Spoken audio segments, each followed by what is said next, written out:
This is Kyra's formal autobiography speech. Her audience includes Hannah, Ashlyn, Lexi, Alora, Delaney, and Morgan, and me behind the camera.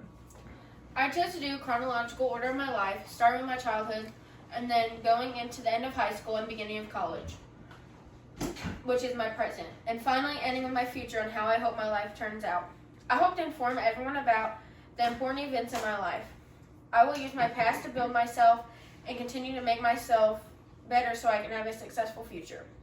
There are so many things that have shaped who I am today. For me, there are way too many to count. I will be talking about some of the things and people that have made me who I am. A couple things that made me who I am is my childhood, which was a big part of it, my friends and family, and also school. First, my past is one of the things that has impacted my life the most. While my family has a big part in that, my parents split up when I was 5. I was mostly a daddy's girl as well.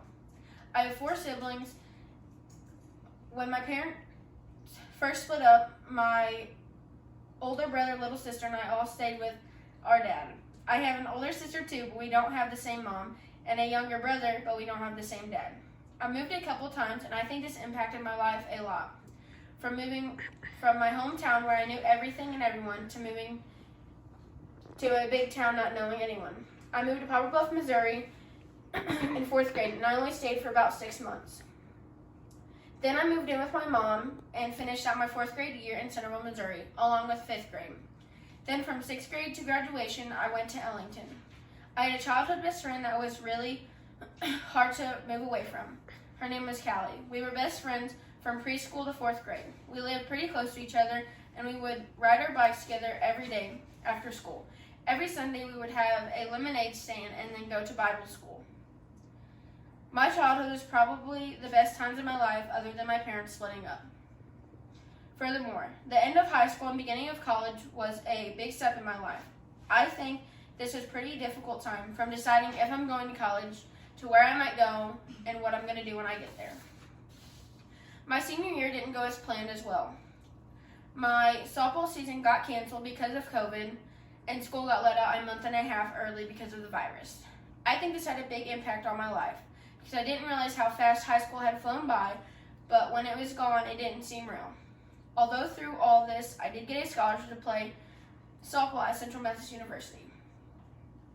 I committed to CMU in May, and I left for college in August. I had always wanted to go to a university and move away from home, but I got there and it was a different story. I didn't know a single person, and it was really hard, so after a week, I decided it wasn't for me and came home. When I got home, my boyfriend and I got a house together, and I tried to enroll in Three Rivers, but it was too late. So I took some time off and enrolled back at Three Rivers at Tears in October. My senior year in college experience didn't go as planned. Finally, in 5 years, I hope to get my bachelor's degree in science and have a family. My future could be many different things, and I would probably be okay with it. But here's an idea of how I want it to look. The job that I would love to have is to become a neonatal nurse. I would like to get a job in Poplar Bluff so I can stay close to my family. In 5 years, I would like to have my own family with 2 kids and I want to be married. My dream house would be built just the way I want it, not too big, not too small. It would also be in a small farm about 15 miles out of town. I plan to use my past to build myself to have a successful future. Today, I explained some really important parts of my life and how I want my life to be. The events and people I have talked about have a huge impact on my life. I found a quote by Roy T. Bennett that I think suits my speech the best. Do not let the roles you play in life make you forget who you really are. I hope this gives you a better perspective on who I am. Thank you.